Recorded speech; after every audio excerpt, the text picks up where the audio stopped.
Welcome, Robert. Welcome to Belfast. You're very welcome. This event sold out in one day. That is how popular you are in this city. And this fantastic audience here have been sending in questions. So we're going to include some of their questions as we go along. And if we have time at the end, obviously we can have some comments from you as well. And we're going to see some clips and we're going to enjoy this evening. Robert, just to start off with, I mean, we think of Glasgow as a big Belfast. Do you think of Belfast as a wee Glasgow?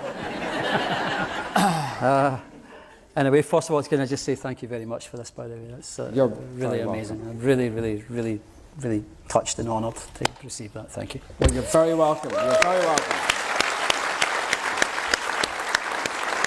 Maltese Falcon as well. Yeah, film you're people. very welcome. Maltese, amazing. In a way, yes, I guess it is. It's kind of like that, and whenever I'm here, it feels like a home from home. That's for sure. Yeah. And I mean, there are many similarities. Shipbuilding, of course. Yeah. Hard men. Even tougher women. Celtic and Rangers. You know, there are a lot of similarities. But when did you first come here? Like, when would your first kind of sense of Belfast have been? I can't even remember I'm so old, I can't remember what year it was now. It was a long time ago. I did theatre here. I did some touring over here. A couple of times with a couple of different theatre companies from Glasgow. And I toured around all of Northern Ireland, in fact. But particularly here in Belfast. So that would have probably been sometime in the late 80s. Wow. Yes.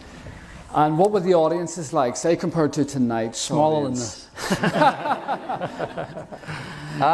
this. Just the same as it was back home, you know. I mean, there's no difference really for me at all at that time. The kind of the way the audiences were, the way they kind of reacted or related to the shows that we were doing. So very, very similar. And of course, you made a few films in Ireland. You made The Mighty Celt here in Belfast, and then Angela's Ashes, of course. And yes. So what were those experiences like working here? Mighty Celt was a nice experience, and Pierce Elliott, who directed that, was a lovely, lovely guy. And I suppose I was able to go into more into the heart of Belfast really in that film. And of course, there's the troubles that you've had over here, you know, long and varied. But that was kind of obviously for my first time. I was able to see that, you know, and be sort of and amongst that in a way. So that was an incredible experience. Angela's Ashes is an entirely different type of thing. Most of it, in actual fact, shot in the south. Yeah. But of course, that was a different thing, and also I kind of look back into the past as well in Ireland. So two entirely different things there. And what about the accent, Robert? How hard is it to get even the northern accent, do you think? You want me to do it now? Oh, go on. I think the northern ones is not so difficult really, because we speak in Glasgow. It's Ulster Scots. It's called. Yeah. It's actually what we all speak. All the Northern Ireland people, we all speak that. So it's kind of easy to slide into that type of thing. And of course in the south it's a little bit more difficult. It's an entirely different accent really, but it's something much more gentle, a gentler kind of tone. But I'm always at home when I'm playing, you know, people from Ireland. You know, it's not easy, but when you're speaking that way for a while, you fall into it. You know. Well, Robert, this award obviously was for your outstanding work in cinema, which we will look at tonight, but we also salute your work off screen. You've done a lot of work for charities around the world. You do a lot of work for kids in very difficult situations, and we do salute you for that. Thank you. But tell us about kind of growing up in Glasgow in the 60s, because here you are, you know, with this fantastic career that we're celebrating tonight. But I mean, what was it like kind of growing up at that time? What was your kind of thought of what you may actually go on to be in life? Wow. Well, probably the last thing I thought I was going to be was an actor, that's for sure. There was no history of acting or theatre. I'd never been in theatre when I was younger, not at all. So the notion of becoming an actor would have been alien to me at that time. I can't tell you, when I was this doesn't really tell anybody anything nowadays, but my mother left when I was a wee boy. I was only 3, and my father brought me up on his own.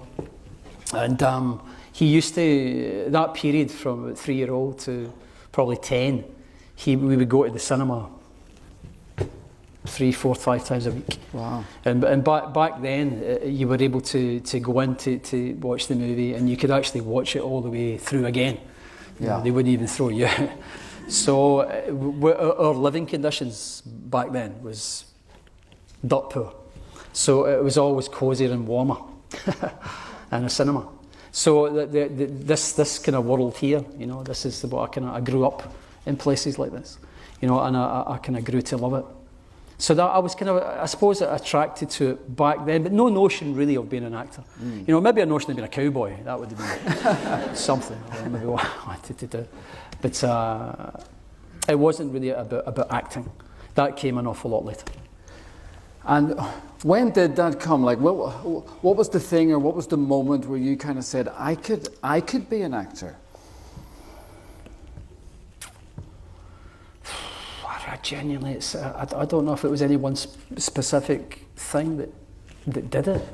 A friend of mine was getting involved in drama when I was probably around about 18, 19, something like that. And he was going to this place called the Glasgow Arts Centre in Glasgow. And this is the truth. It's maybe not a very kind of PC thing to say, but he said, look, there's a lot of good-looking women here, so you should go. And he was right, so I kind of went to this place, and it was all filled with girls, all girls that want to be actresses and stuff like that. Very few guys, so there was very little competition, which was great for me. So I kind of sat there for about maybe 3 or 4 months in this place. I used to go twice a week. And there was a woman there called Maggie Ken Loach. I tell you, without Maggie Ken Loach, I'm not sitting here right now at all.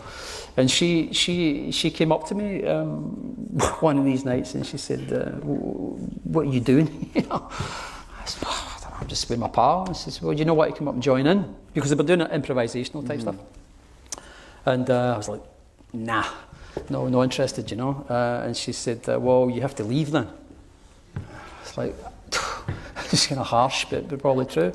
So it's kind of chippy back then. I went, well, fuck it, okay, So I kind of walked towards the door, and as I go towards the door, she went, hey, like that. I said, what? She said, well, you're just going to walk out? I said, well, you just told me to go. She said, well, you can either you can use that one way or the other. You can sort of take that as, a challenge, or you can walk out the door. So it's the word challenge. I wasn't remember saying that. Challenge, okay. I fancy a challenge. So I did. I mean, so it wasn't that particular night, but I came back again. I think about the 3rd or 4th time after that.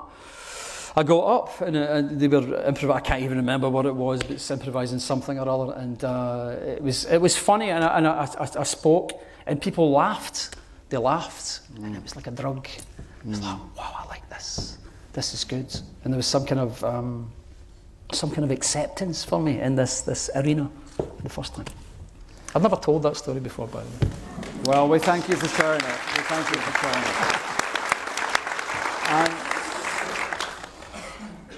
And what was the reaction then when you said that you wanted to be an actor? Like, what was your dad's reaction to this? What was your kind of friend's reaction or whatever to this? My friend's reaction was like, what are you talking about? I mean, what do you mean? There was kind of no reaction. Just thought I was stupid or taking the piss or whatever. But my dad was great. He was. He was shocked as well because I was painting at the time. I was a painter and decorator at the time, and that's what my father had done. That's what my grandfather had done. Everybody had done that, so that's what I should do. So when I kind of broke this to my father, he said, okay. He said, all right, son, well, I'll back you up, whatever you want to do, But I don't think he was entirely sure. I can tell you this is a nice story. This is years, cut to years and years and years and years and years and years later. At this point, I'd done Bond and all that by this point. And my dad said to me one night, he said, you're doing all right, son, eh? Things are going okay, And I said, aye. And he said, so things are fine, eh? I was like, I knew he was something on his mind. I said, I think things are going to be okay. How? And he said, well, he said, look. And he went into this drawer and he pulled out this book, and it was like a bank book. He said, when you told me that you were going to become an actor, he said, I wasn't too sure how that was going to go. He says, so I put a wee bit of money away for you. He says, just in case it wasn't going to work out, he says, so I'll get you a wee set of ladders and some brushes and stuff like that. And he went like that, and he showed us this in his cash. It was 300 quid, right? It was in this thing. Now, for my dad, that was a lot of money, you know, at the time. And he showed me this £300. I was like, fuck, you know. I said, damn on, you're going to spend that tomorrow. I was doing it and spend it. So that's what my dad thought about it, but he had a wee contingency. Amazing. Just in case it wasn't going to work. Amazing.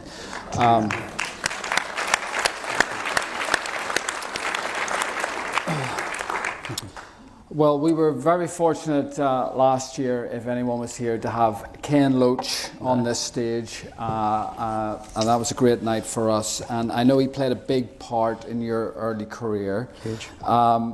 And this is a question from the audience to do with Ken. So this is from another Ken McNeely, who says, first of all, thank you, Robert, for all your fantastic work portraying all kinds of characters over the years.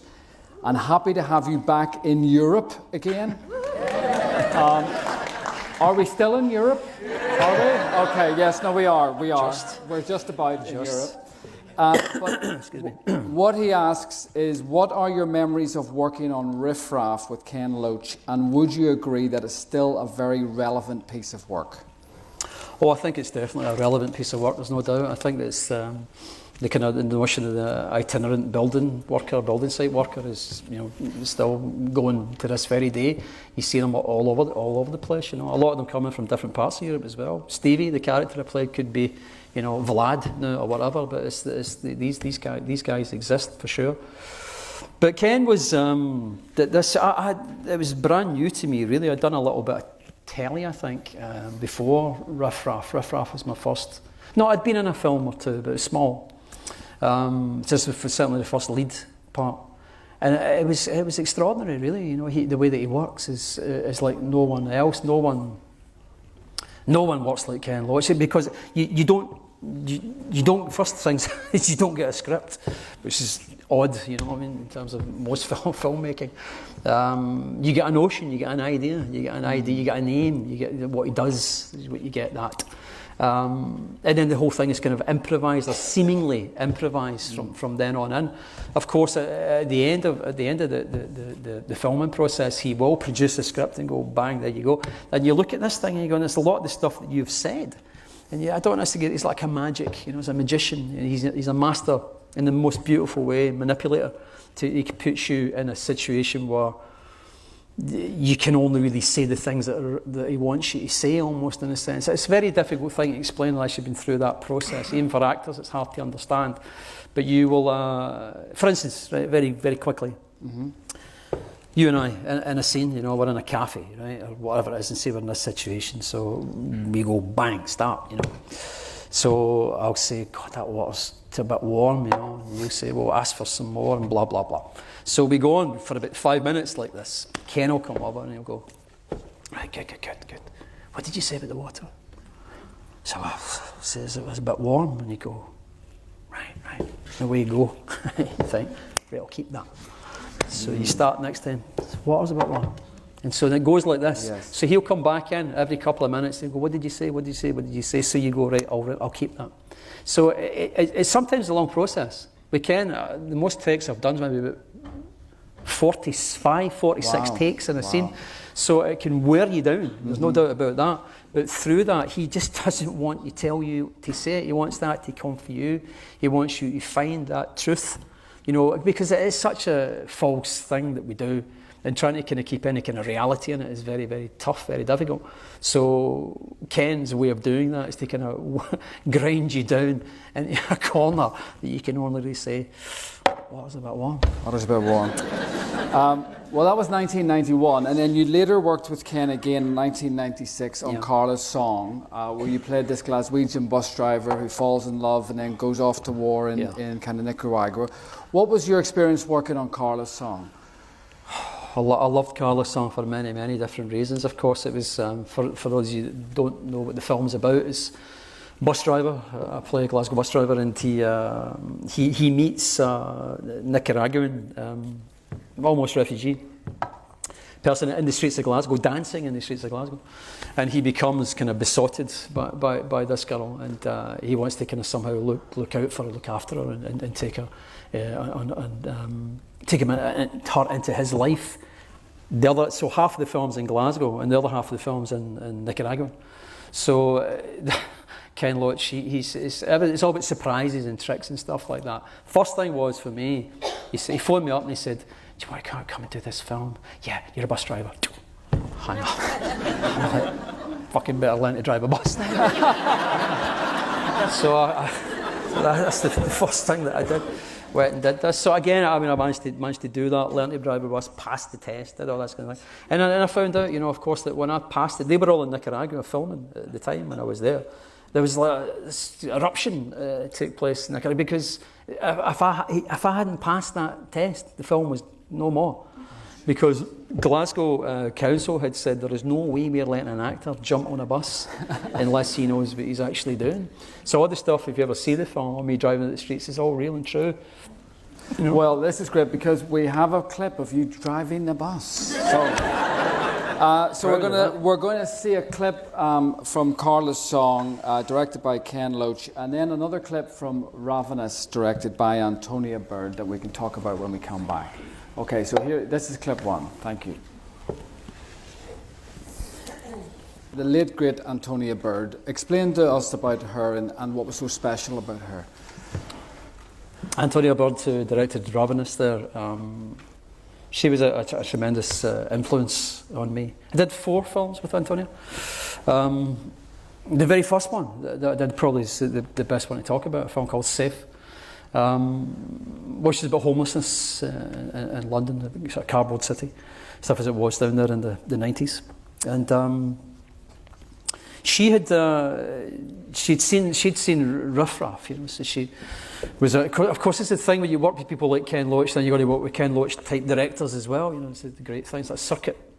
So she was kind of interested in working with me because of that. So this film, this character that was playing in Safe was a insane kind of guy, and he was.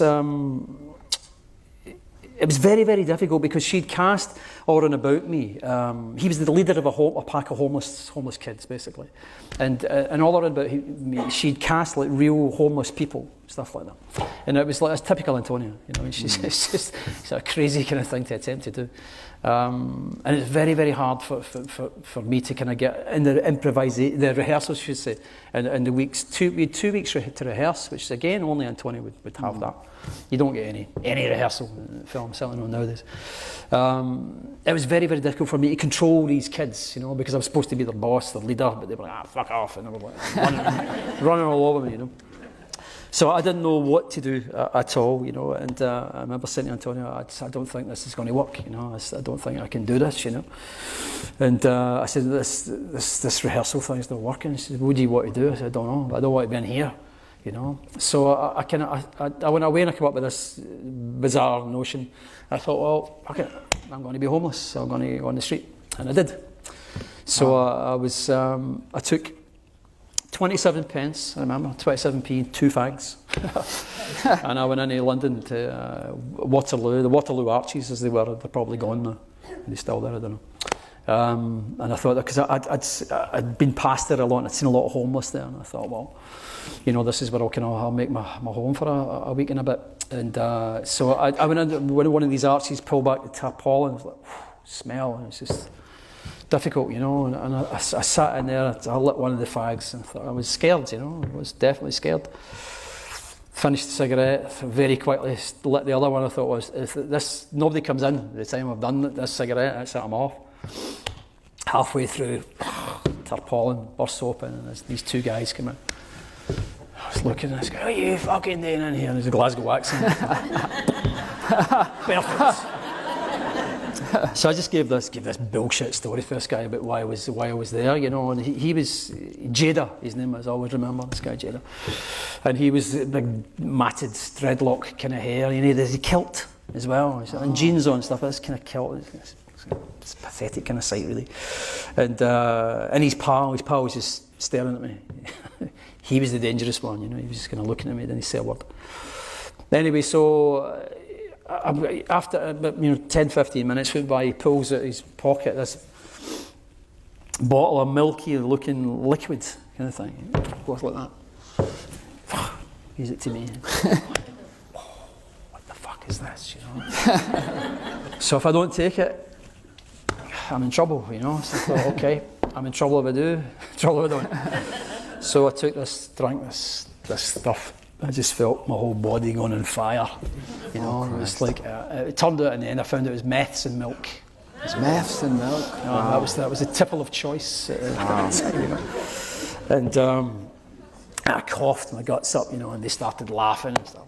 You're all right, here we are. Anyway, so cut a long story short, I was there. So for the week, the entire week, I spent a week with these guys on the street, and Antonia hadn't. She thought I was probably gone. So any other director or would have said, well, this guy's away, or replace this guy, cast someone else. But she accepted that, you know. She accepted that. She wasn't even looking for me. I mean, wasn't even in touch with my agent and nothing. I was gone. I was lost in the street for this week, 10 days even.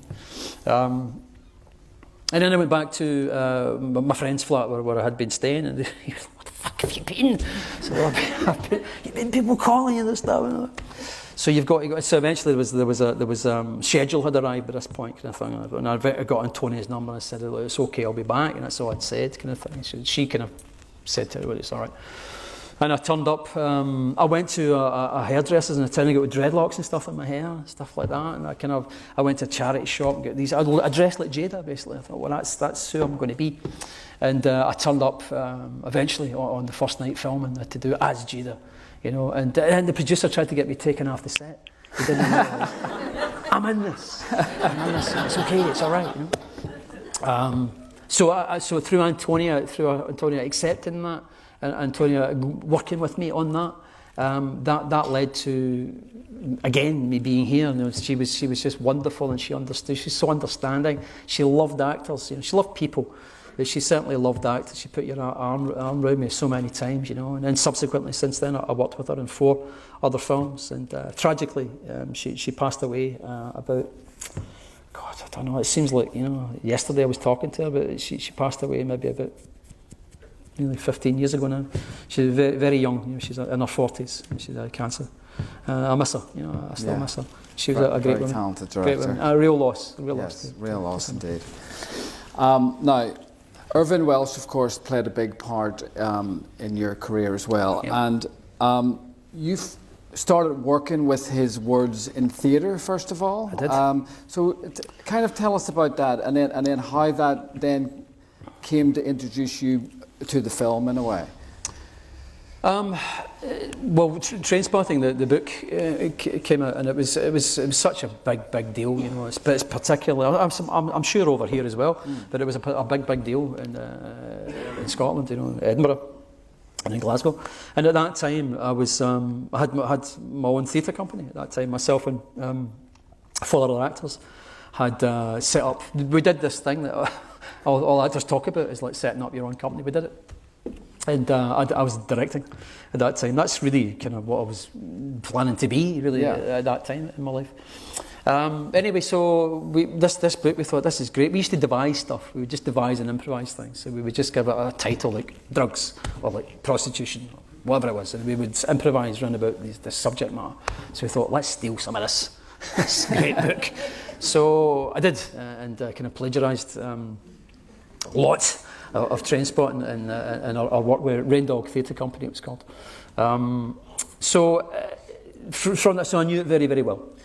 And this, in terms of how I get involved with the film, Danny at that time, I think Danny was going out with a casting director called Gail Stevens. And Gail Stevens had, through Riff Raff and all these kind of, and the Antonio Bird stuff, she had sort of got in touch with me for the piece called Cracker, which was, well, there's a murmur there, so you know what that is. That was a big deal, and the first series of Cracker was so immensely brilliant. Every actor and their dog wanted to be in the second series, and I was no different.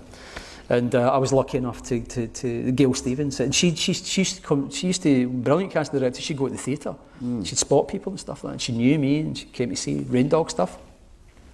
So she got me involved in Cracker, and I got the job, obviously, and played that part. So through that, Danny was suddenly in my life. But Danny, he did another film before Trainspotting called Shallow Grave. I wasn't in it, so you don't need to clap.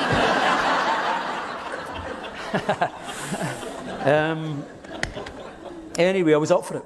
And it was like, there was loads of us up for it, and it got whittled down until eventually there was only 2 of us up for it. It was me and this guy called McGregor. He never went anywhere.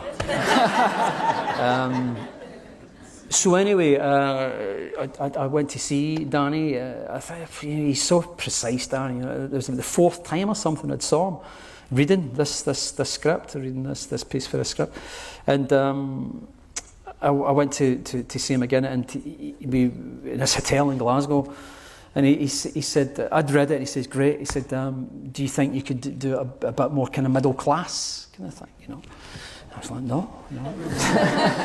And this is brilliance, Danny. He said, no, you can't, or no, you won't. It's a great question, And I went, I won't, I won't. He said, right. And lots of long conversation, and he was great. He said, look, I think we just need to agree to disagree in this case. He said, but thanks for coming in. And I thought, I've just fucking talked myself out of that job. The fucking door hit my arse on the way out the door. I was gone, so I thought, I can't believe it. I remember going to tell my wife, she was like, are you fucking insane? Why did you do that? I said, I don't know why I did that. And I still don't know to this day why I did it. But anyway, so that was it. I left it like that. And then 18 months later, whatever it was, Danny's doing Trainspotting, and I got a call from the agent. Danny Boyle wants to see you for Trainspotting. I thought, what is this? Is this just some kind of game this guy is going to play with me now, He's going to toy with me like a cat with a mouse. And I thought, and I'd actually said to my wife, I don't think I'm going to bother even going to see him. I was genuinely, I just don't think there's any point in this. We had a kind of funny meeting the last time. I just don't know why he's doing this, why he would want to work with me. But anyway, eventually, I kind of went, obviously.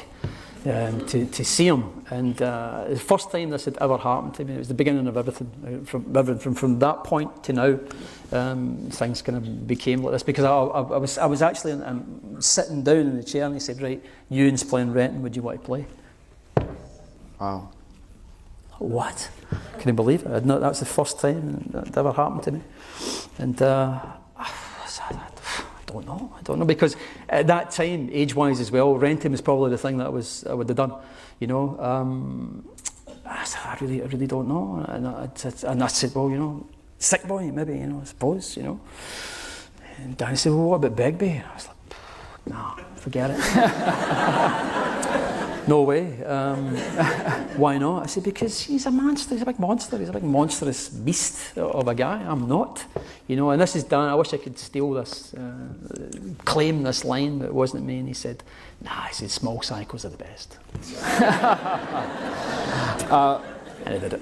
Well, there's a question here from Derek who says, did you find it difficult to get into the character of Begbie in Trainspotting? He was very intense and intimidating character, and very different to the other films you have worked on. So, was this a character who you knew in a way, or?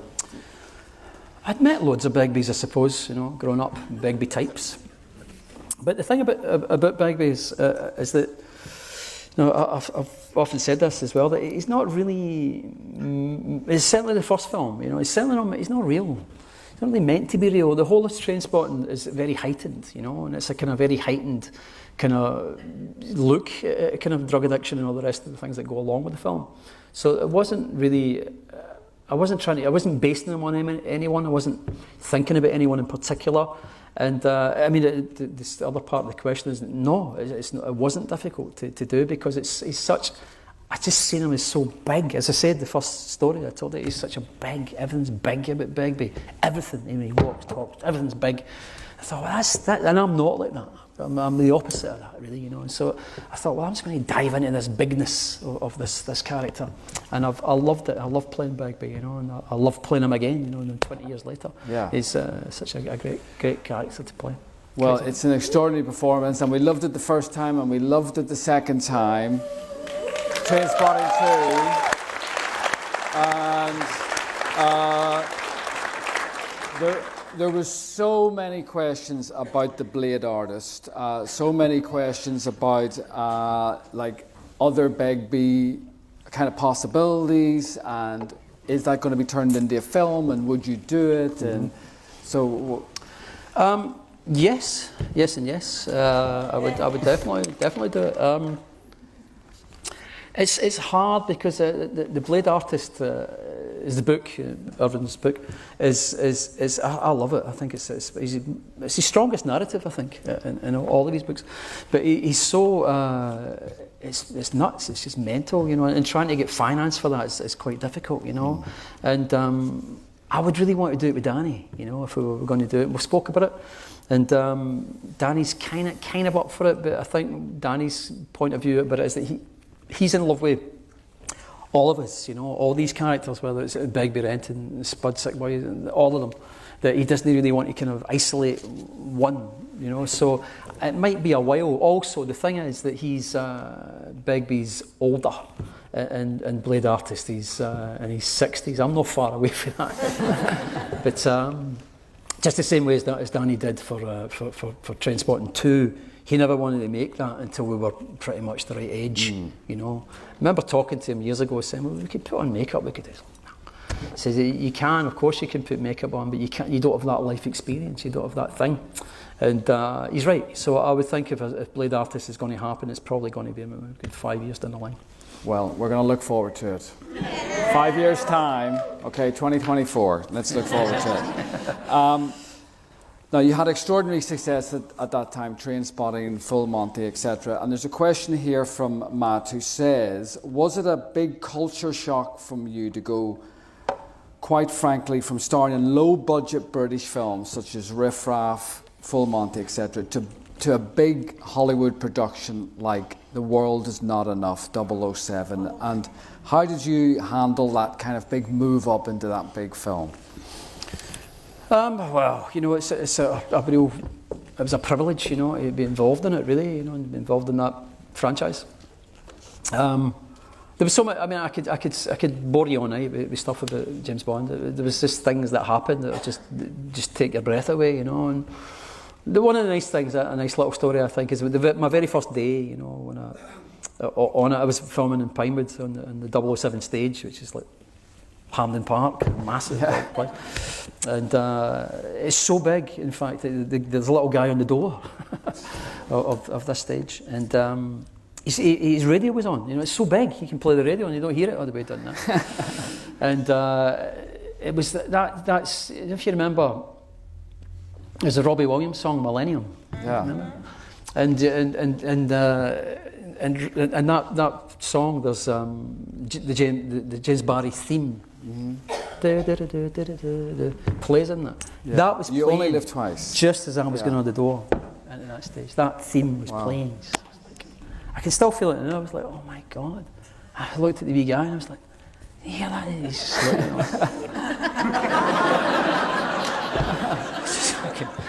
just because it was a big deal for me, you know. Sean Connery was, you know, he was huge, you know. He was the only guy who kind of spoke a little bit like me on film in the 60s. So it'd be, you know, that was a fantastic thing for me. Yeah. Our second clip here is there's a clip of you playing Reynard in The World Is Not Enough, and then we're going to follow that up with you in Summer, which I know is screening tomorrow night. We're going to talk about. So. Let's have a look at The World Is Not Enough and then Summer. Thank you. We have a question here from Jackie who says, I've recently watched Summer, a movie you felt showcased your best performance. Did you identify with the character Sean as an adolescent and as an adult? It was deeply moving and a very real portrayal of a family struggling in many ways. That's very kind of you to say that. It's nice. I don't think it's about identifying necessarily. I think a lot of the times you get asked that as an actor, you know, that you think, oh, did you identify with this, or did you feel this, or did you feel that? I think it's really just, you know, I really like Summer because at that time, that was maybe about 12 years ago now, perhaps, I really felt that it was a departure for me as an actor, because you know, when I was really young actor, I was just trying to be Robert De Niro all the time, you know, and you just try to be somebody else, you know, you sort of someone that you'd seen or an actor that you'd seen, you try to be like them, you know, and you sort of you're almost impersonating being an actor. And it takes a long time to get rid of that. A long time to get rid of that, and to actually be close to what is yourself, you know. You're not projecting yourself, but in order to get the kind of truth of the reality, you've kind of got to touch that, scratch that little bit of your own heart sometimes, you know. And with Summer, there was an opportunity kind of to do that, and to be the character's almost me, and just in a slightly different road, you know. And really since then, I think that I've managed to kind of do that. That Summer, and another couple of films around about that time, in actual fact, I Know You Know was another one at the same time. It's about feeling, rather than actors, you know, when you're younger, if you've got to feel emotion, then you go to the well, and you think these terrible things that have happened to you in your life, you know, and then you kind of put that into your performance, and you cry and you do all this stuff. No, it's bollocks, really. Yeah. You know, all you're doing is you're masking the kind of reality there. You get no chance. And with Summer, and as I say, the films around about that time, for the first time, I was kind of able to feel the character's pain, to truly feel that character's pain, and almost not be that person, but to live inside somebody else's head. And Summer is for me is the best example of me, I think, achieving that, you know, of all my films, I think. Were you frustrated, say, working on a film like Summer, and you put your heart and soul into it, as you say, and then when the film is released, it maybe doesn't get the biggest kind of exhibition? Yeah. And what was your kind of feeling about that, you know, when that happens? You know, you kind of half expect it as well. You know, there's never going to be a queue on the block to watch a film like Summer. And not a lot of these films that I've done, you know, like maybe it's me, but a lot of these films that I've done, they're not really, they're not packed out houses, you know, to see these films. Whether it's a Ken Loach film, or whether it's, you know, Pierce Elliott film, or whatever it is, you know, or this with Kenny Glenann. You're not going to get a big audience for that, but you kind of have to kind of put that out of your mind, and you're not doing it for an audience, you know. Strange thing, you're never ever doing it. When you're on the set, when you're performing, you know, when you're being, you know, that guy, you're not thinking about this, you know, you're not thinking about that. You're just existing within that place, you know. It exists within that place. It doesn't exist within this place. So it doesn't really bother me, because it is to be expected. But it is sad, you know, it is sad. And it's especially something like that, but almost in a way, Summer's like a wee secret of mine, you know. It's like my wee thing. I know what it is, you know, and now you know what it is. But I know what it is. I know what it is to me, you know. And of course, it would be nice if more people could say that. Of course. But it's not. It's certainly not what you're looking for when you do it. Well, we've got good news, because Summer screens tomorrow night as part of the Belfast Film Festival at QFT. There are some tickets left, and Robert will be introducing the film. So, the secret is out. The secret is I out. think also, I was talking to Mark. Where's Mark? Talking to Mark about this. Other weekend, after the film, I'll do a wee 10 minutes or so, 15 minutes. Brilliant. Q&A type Well, listen, thing. thank you so much. Thank you so much.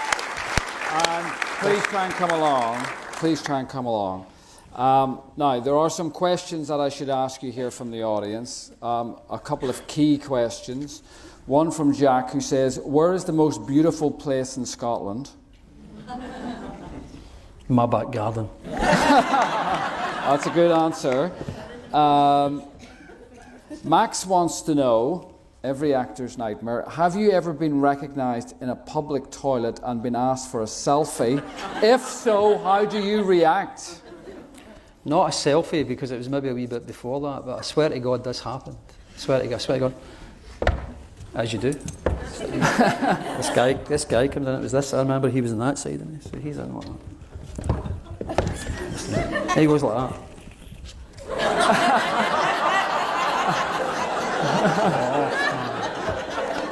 Horrible.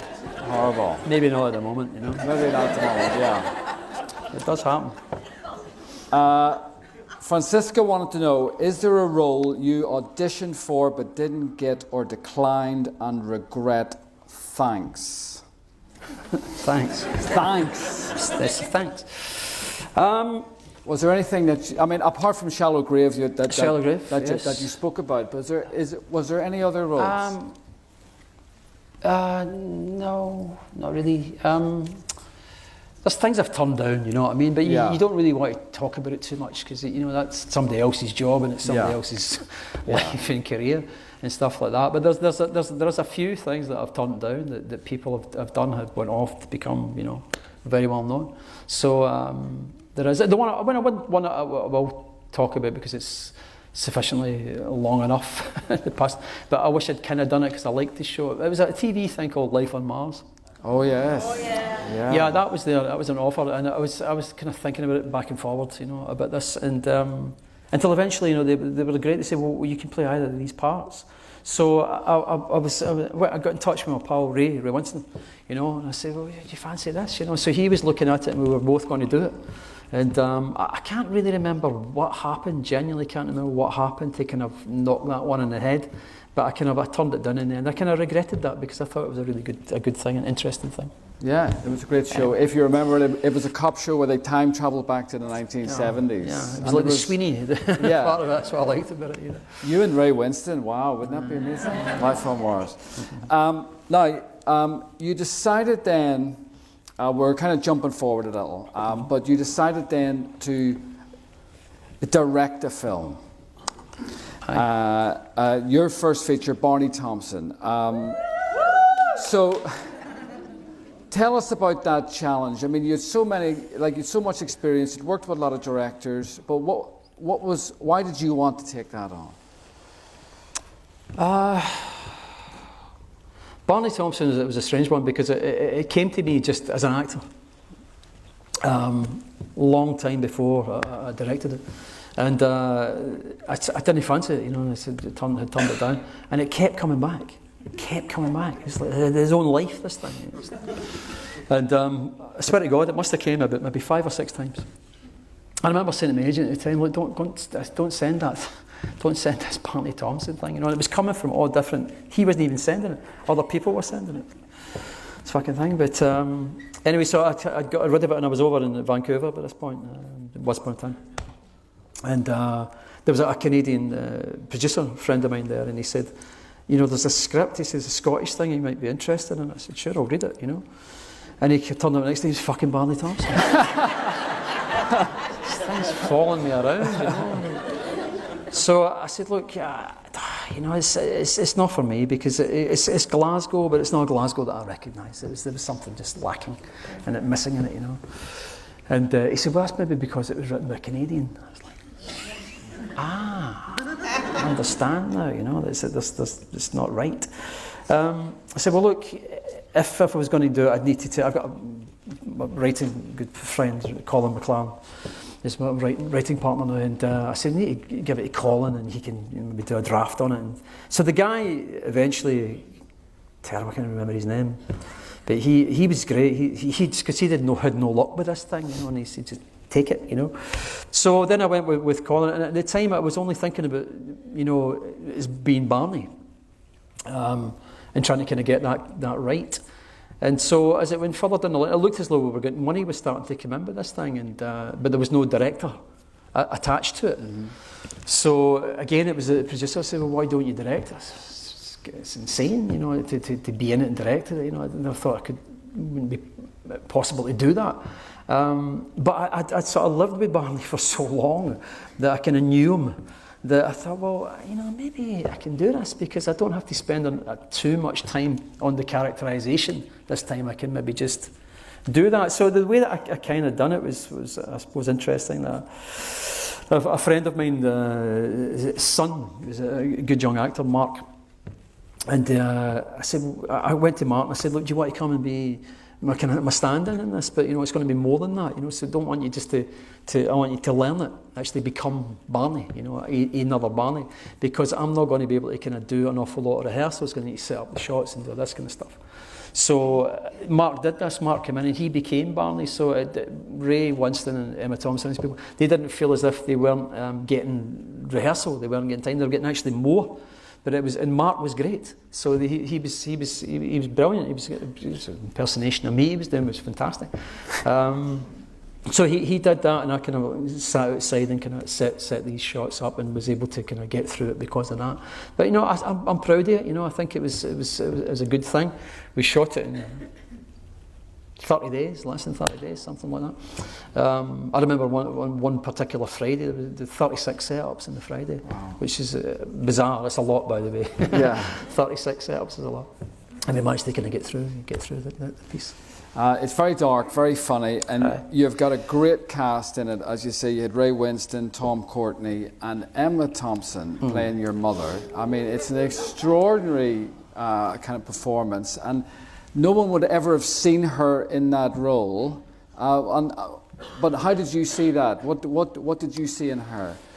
Well, she's such a brave actress, Emma Thompson. You know, I think I needed someone very brave to do this part, because it's, you know, there's not many, because she's supposed to be in her late 70s, this character, and there's not many actresses out there at that age that'll do it or capable of doing that, you know. So I kind of scoured around, and I thought, I need somebody who was Scottish, hopefully, but that was getting more and more difficult. And I remembered Emma doing a piece called Tutti Frutti. It was years and years ago, a TV piece called personal apology. Tutti Frutti. So, and the first time I'd seen her was that, and I thought she was Scottish, which is, you know, for Scots to say that, that's a big thing. So I kind of thought, she can do it. She can do the accent. So, and also, this is a nice wee kind of sideline from it. At the time Full Monty was around, I got a postcard from my agent from Emma Thompson. I'd never met her before. And Emma, she's a fantastic artist, Emma, brilliant artist. And this beautiful card, sort of hand-drawn card, came through. And it was lovely. She's just saying, look, we've never met, but you know, I'm just so proud of you. And it's such a beautiful thing, you know, it's just like an unsolicited sort of thing. And I've still got that card to this very day. And of course, at the time, you know, I was like, well, I'm going to get back in touch with her, I'm going to say something, but I never ever did, you know, because I was doing something else or whatever, and it went to the back of my mind, and then suddenly you forget. And at that, I thought, fuck, you know, this is maybe the end here, you know. And so when I sent her the script, and I wrote this letter to her, and I spoke about that how I'd never forgotten that kindness, you know. And please have a look at this bizarre thing, you know. You're going to be my 80-year-old mother. But you know, 2 days later she accepted. You know, she said yes. Well, our final clip is going to be Emma Thompson. If you haven't seen this, it's extraordinary, in Barney Thomson opposite Robert, and then we're going to see you as Rumpelstiltskin in Once Upon a Time. Well, let's talk about TV drama and film, Robert. I mean, you've always worked in both, you know, as we said, right from the beginning with Cracker, Hamish Macbeth, etc. Did you have any sense of any difference between them, or how has that changed over the years? I think it's definitely changed. I think way back when I was first, you know, coming out of drama school, you know, all those years ago, it really was that, you know, if you did film, you shouldn't do TV. That was the thing, you know. If you did TV, you weren't going to do film. But of course that's changed completely, and totally now that things have, the world, the way people kind of view entertainment, or the way they want to be entertained has changed entirely. The way that people watch it, they watch bundles, they watch box sets. There's Netflix, there's Amazon, there's Hulu, there's everything, all this stuff. There's masses of product, at your disposal now. So there isn't really an awful lot of difference anymore, I don't think, between people at home watching a film or watching, a TV piece. Breaking Bad was just, brilliant kind of piece. I was just watching something recently that kind of passed me by. Recently, it's called Quarry. If you've never seen it, but check it out. Certainly the first 4 episodes of that. They only did 8 of them, but it's absolutely brilliant. And it's as good as any film you're going to see. So to me, there is no difference. That kind of that strange kind of TV versus film world is kind of all merged together now. Of course, there are certain films. People, especially a younger audience, they want to go and see Infinity Wars, and they want to go and see this sort of stuff and big budget stuff. That's always going to be a big deal, and that's these event pieces, are always going to be. But I think film itself, or the kind of films that I like, I think you can get that kind of quality in the TV medium as well. Now you don't necessarily have to be in film. So when the character of Rumpelstiltskin came up in Once Upon a Time, because this ended up being 7 seasons, is that right? And it was a big commitment for you to, to go to Vancouver. But what was that experience like, working there and and actually living there? Look, it was brilliant. It was fantastic. I'm a lucky man to be in such a beautiful part of the world. It's a fantastic city to be in, and also, for opportunity for my children.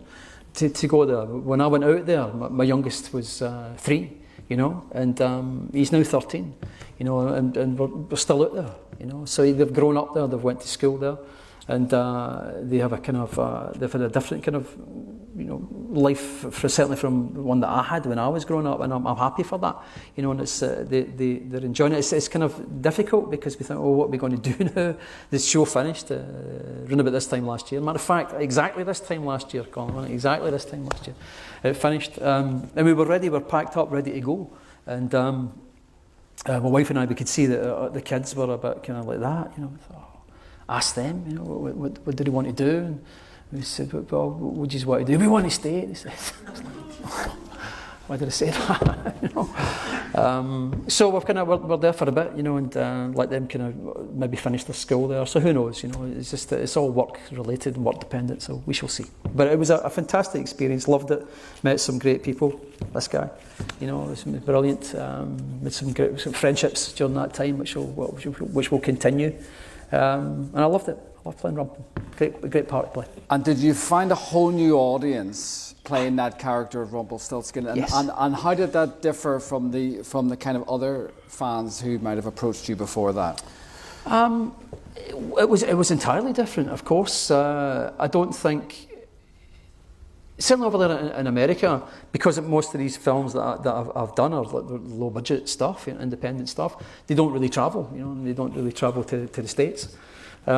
So people knew me this much maybe over there, but when Rumpelstiltskin appeared and Once Upon a Time appeared, suddenly that grew, and suddenly youngsters, like people, that were watching that show, like 13, 14-year-old, and they stuck with the show, and they're now 20 in their 20s now, that they suddenly discovered me. And what was interesting about that is they started to then, through things like social media and stuff, and tell me, I've seen Riff Raff, or I've seen Summer, and you go, that's brilliant. What a great thing that there's a whole new audience that kind of were introduced to these little films that I've done. And now you're working on something at the moment. So can you talk about that? Can you tell us about the part that you're playing? This is all good news for us, by the way. Tell us about who you're playing. Yes. This thing is called Cobra, and it's set about 10, 12 years in the future, and I am playing the Prime Minister. Yeah. The Prime Minister. We need a Prime Minister. Which is kind of odd, He's a Tory though, so. It's strange. It's very, very strange playing the Prime Minister. And also, it's doubly strange because of this mad Ukrainian guy. At the moment, if you're aware, in politics, there was this kind of mad Ukrainian actor who was playing the Ukrainian president on TV, is now running for the Ukrainian presidency. So people are saying to me, do you want to take over for Theresa May? Nah, you're all right. That's the last thing that anybody would want to do, that job. Well, maybe not.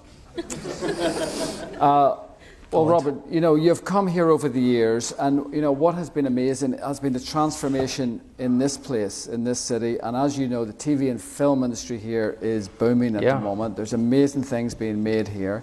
What we would love to see is you back here working in this city. Do you think that may be possible in the future? I would hope so. I would certainly hope so. As I said at the beginning of our conversation, there's not a lot of difference between the two cities, Glasgow and Belfast, or certainly Ireland. All of Ireland and Scotland are kind of so linked. I'd love to. Sadly, it's not up to me.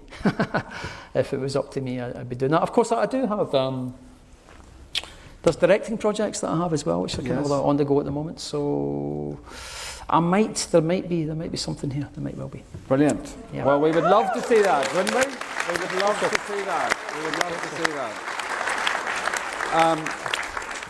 Now, we're coming towards the end of our time, but we're going to allow members of the audience here, if anyone is brave enough, loud enough, who would like to ask anything, they can raise their hands, and we would love to hear from you.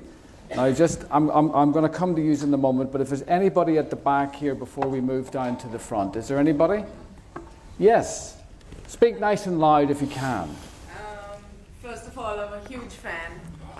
Huge fan.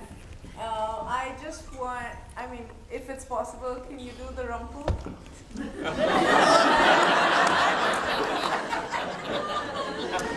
No, I never do that. I'd never ever do that, or any lines from films and stuff like that, because that's what that is. That's, again, I was talking earlier about that exists in that place. It doesn't really exist in this place. So, but thank you for asking. Yes. I know that music has always been a really central part of your life, and that you've used it a lot to get into roles over the years. I was wondering what songs or artists you listen to get into your roles for War of the Worlds and Cobra now. Music over the years. Music, yes. Yeah, I do. I play a lot of music very loudly at my trailer. At the moment, strangely enough, I don't know why, but at the moment, it's Lloyd Cole and the Commotions for some reason. I've been playing a lot of that. So I don't know, just keep me back to that. I don't know why. It's just something that kind of like moves you. Also, at the moment, there's a thing, and a composer. He does a lot of film scores now. It's called Ludovico Einaudi. Oh yeah. And I'm kind of listening to that as well, and that kind of suits the whole kind of political kind of world, I think. So yeah. So thank you for saying that. I do listen to a lot of music. Now, do we have something from over here? Yes. You were talking earlier on about theatre, and that's where you had started out. Yeah. You also have director projects that you were talking about. You also said you'd like to come here. So would there be any theatre projects that you would think that you could bring here, maybe direct or star in, and are there any roles that you'd love to play? It's difficult, the acting, in the theatre, because it's such a kind of long commitment, that you have to do, and there's a lot of other things that are kind of a lot of responsibilities. And it's much easier when you're younger, for sure. I very nearly went back into the theatre last year. In fact, I was offered a play in the West End in London, and I was really, really close to doing it. I'd actually said yes, I was going to do it, and then I kind of backed out of it in the end. So it's always kind of been in my mind, in the back of my mind, to do it, because it is my first love. There's no doubt, and I've enjoyed it. I don't know. God, it's been 25 years since I've been on a stage, so I don't really know how I would be able to cope with it. I could do it one night. Yeah, it's every night, isn't it? Yeah. 90 nights. That's something else entirely. And of course, you've got to love it, And the actors that do that, night in, night out, you've really got to love that. got to love that. You know, so I've still to find that thing that I love so far. Thank you. Now, do we have anything over here? Yes, sir. Nice and loud if you can. What's the best piece of direction you've ever received? Best piece of direction you've ever received? Wow. Yes. There's this is well, funny because it was in Ireland as well. Alan Parker, Angela's Ashes. Yeah. There's this shot. It was really just a shot. It was like, you know, a 1/8 page scene. It was nothing. It starts on water in the gutter kind of thing, and as the camera kind of follows this water and it finds me standing against a doorway and I'm a cigarette. Finish the cigarette and I go in and inside one of the kids is dying. I think up there in the actual scene, and. So I mean, I love. I mean, most actors do. We love shots when we're not talking. It's you don't need to learn it. And anyway, so the camera was kind of moving along and stuff like that, and comes up like that, and I can see it. And I'm like, smoking.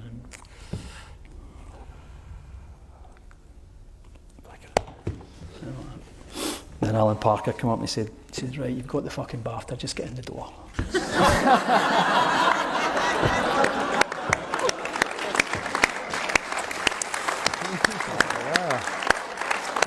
He was right, you know. He's right because especially you're younger actor, you can dwell on things far too much, you know, and you think, yeah, this is great. It's not great. It's just a moment. Do it, you know. And that was good advice. Right. Do we have a final question? It'd be great to have. Now, what's the best one? We got to have a really good final point here. Who do you think has it? Okay, go ahead. Nice and loud if you can. Hamish Macbeth is one of my favourite TV series ever. Just wondering what the best and the worst thing was about filming it. The best thing about it was probably, the scenery that was there. It was fantastic. Place to be. Also, I guess, most of these people that are in it, when Hamish first came up, I was right in at the heart of it, you know. So the casting people are asking me, who do you think? And I had been directing my theatre company, as I spoke about earlier on. I'd been directing for many years before that. So we had an ensemble with Rain Dog. There was about 20 of us that came and went. So every single person, I think just about every single person in Hamish Macbeth was in Rain Dog. Nearly all of them. So that was great. And I was able to kind of work really with my friends, you know.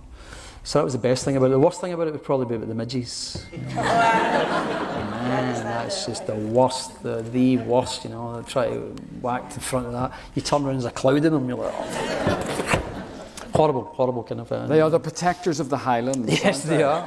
They are. Of course, it's not in any literature in the Scottish Tourist Board. They never mention it. It's trying, come and see the lovely mountains. The fucking midge is going to bite you to death. Yeah. You're lucky if you survive it. Well, Robert, listen, it's been an absolute pleasure to have you here tonight. We are delighted and honoured to present you with the Belfast Film Festival BFI Award for Outstanding Contribution to Cinema. And I know it is also your birthday this weekend, so happy birthday to you. This is an early birthday present for you. And please be upstanding for our guest, Mr. Robert Carlyle. Thank you. Thanks a lot.